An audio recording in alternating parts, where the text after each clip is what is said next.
네, 여러분 반갑습니다. 오늘은 여러분 스스로가 자생력 있게 권리 분석도 하고 현장 분석도 하고 직접 가서 물건도 보고 그리고 입찰하고 낙찰 받으면 좋을 물건들을 오늘 한번 가지고 와 보았습니다. 자, 여러분 그럼 먼저 서울의 아파트 3건 먼저 보도록 하겠습니다.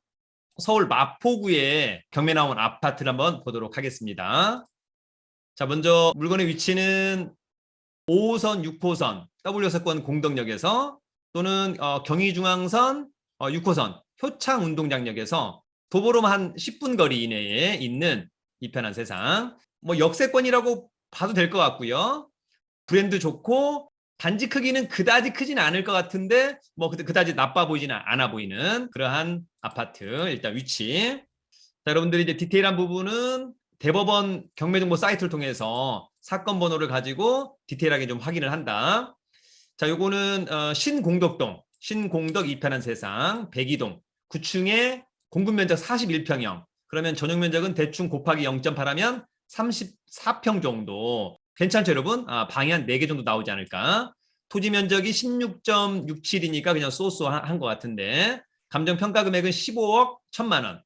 요 감정은 이제 언제 한 거냐면 2021년도 9월 16일 날 한 거죠. 한번 유찰돼서 12억 800만 원. 굉장히 아마 시세 대비 저렴할 것 같다. 이번에 입찰은 7월 26일 날 서울 서부지방법원은 5호선 애호개역에서 걸어서 뭐 한 5분 거리에 있습니다. 입찰 보증금은 얼마를 쓰든지 간에 최저 경매가의 10% 준비하시면 될 것 같다. 나머지 분들은 뭐 지난번 다 설명을 드린 거니까. 자, 일단 사람들이 가장 궁금해하는 것은 보존 등기. 2007년산인 거니까 15년산. 뭐 그냥 나쁘지 않다. 보통 13층 중에 9층 좋다. 전용 면적 34.73 좋다. 대주권 뭐 좋다 이 정도면. 자, 이 사건의 말소 기준 권리는 신한은행의 근저당권. 낙찰되면 이 사건 말소 기준 권리 포함해서 뒤에 있는 권리 상여자들은 모두 소멸한다. 그래서 깨끗한 등기부를 취득한다. 매매라면 이거 어떻게 떠안고 이거 어떻게 하고 이거 어떻게 하고 이런 게 되게 힘든데 경매는 소멸주의에 의해서 모두 소멸한다라고 하는 점이 있고 전입신고자가 있습니다만 조사된 임차내역이 없는 거 보니까 아마도 소유자가 점유하고 있는 것 같습니다. 자, 여러분들 권리 분석은 이 매각물건 명세서 하나로만 정리한다. 자, 이 사건의 말소 기준 권리죠. 최선순위 설정이자 법원이 가르쳐주고 있는 거예요. 이 사건의 말소 기준 권리. 특별히 떠안을 임차인이었고 특별한 코멘트 없다. 그러면 결론적으로 매각물건 명세서는 이 사건 특별히 권리상의 문제는 없으니까 너희들이 현장에 잘 가서 시세나 이런 것들 잘 확인해서 특별히 문제 없다면 잘 낙찰 받아봐라. 이렇게 이야기해주고 있는 것과 같다라고 하는 점이 있고요. 지금 이 건 아파트 같은 경우에는 2021년도, 22년도에 동일한 평수의 면적의 매매 사례가 없었습니다. 그래서 2020년도 거를 가져왔는데 2020년도에는 11억 6천, 13억까지 올라갔던 그런 부분들. 그래서 요거는 최종적으로는 현장 가서 중개사무소 3군데 들러서 시세 다시 한번 체크를 해봐야 될 것으로 보입니다. 첫 번째 물건이었습니다. 자, 여러분 두 번째 물건은 서울 노원구에 있는 아파트입니다. 자, 위치는 7호선 마들역에서 뭐 도보로 1분 거리. 단지 상당히 크고 좋다. 녹지 비율, 뭐 교육 여건 나쁘지 않다라고 하는 점이 있었고 다음 지하철역이 이제 노원역. 여기가 또 인프라가 또 상당히 좋은 곳이다. 자, 역시 사건 번호, 물건 번호 확인하시고 상계 주공 아파트 11단지 24평형. 전용 면적은 그러면 원래 이제 한 18평 또는 17.55평. 감정가가 8억 원인데 한번 유찰돼서 6억 4천만 원. 보증금은 6,400만 원이죠. 요거 10%인 거니까. 요거는 이제 채권자가 채무자한테 돈 받으려고 하는 것은 아니고 공유물 분할을 위한 경매. 아마도 이제 지분권자들끼리 합의가 잘 안 돼서 경매까지 나왔다. 이렇게 이해하시면 좋을 것 같고요. 88년도 산인 거니까 이제는 재건축을 할 때가 됐다. 15층 중에 4층 좋다. 전용 17평, 대지권이 13.1이니까 대지권이 상당히 많은 편입니다. 상당히 좋아 보이고. 이 사건의 말소 기준 권리는 1988년도 11월 30일자 국민은행의 근저당권.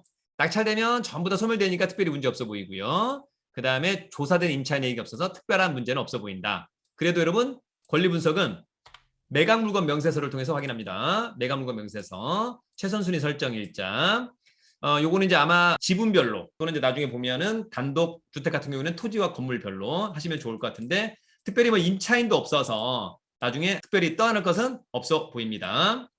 2022년도에 요건 매매 사례를 봤더니 4월 달에 한 건 9층에 7억 5,500이 있었다. 그래도 현장 가서 중개사무소에 들러서 이 지역의 어떤 호재 또는 악재 또는 현재 시세의 흐름 올라가고 있는지 떨어지고 있는 것인지, 요즘 노도강이 상당히 힘들다고 하는데 매물의 개수 증가하고 있는지 감소하고 있는지 이런 부분들을 현장 가서 체크해야 될 것으로 보입니다. 자, 세 번째, 서울 중랑구에서 경매 나온 아파트. 자, 이 아파트는 경춘선, 경의중앙선, 망우역에서 도보로 한 10분 거리 이내가 되겠죠, 여러분? 네.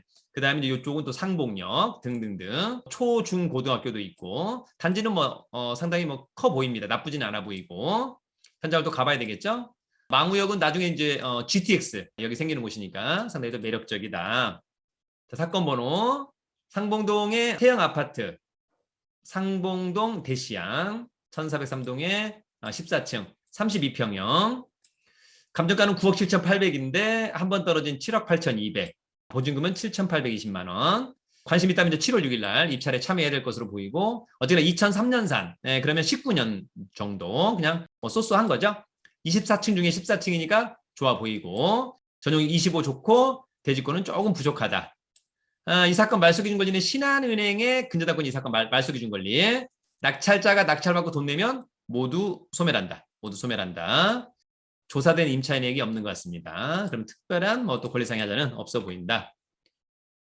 마지막으로 매각물건 명세서 이 사건의 말소기준 권리 특별히 떠안을 게 없다라고 하는 점이 있고, 2021년도에 이 면적 매매 사례를 봤더니 8억 5천, 8억 8천, 9억 9천, 9억. 지금의 시세는 이제 현장 가서 중개사무소 3군데 들러서 체크하시면 좋을 것 같습니다. 서울에 먼저 3건 나온 아파트를 보았습니다. 항상 지도, 그 다음에 이런 유료 경매 정보 사이트를 통해서 물건에 대한 디테일, 그 다음에 매각 물건 명세서를 통해서 권리 분석, 마지막으로 국토부 실거래가, 시세. 그러나 현장이 중요하다라고 하는 점 여러분 놓쳐서는 안 됩니다.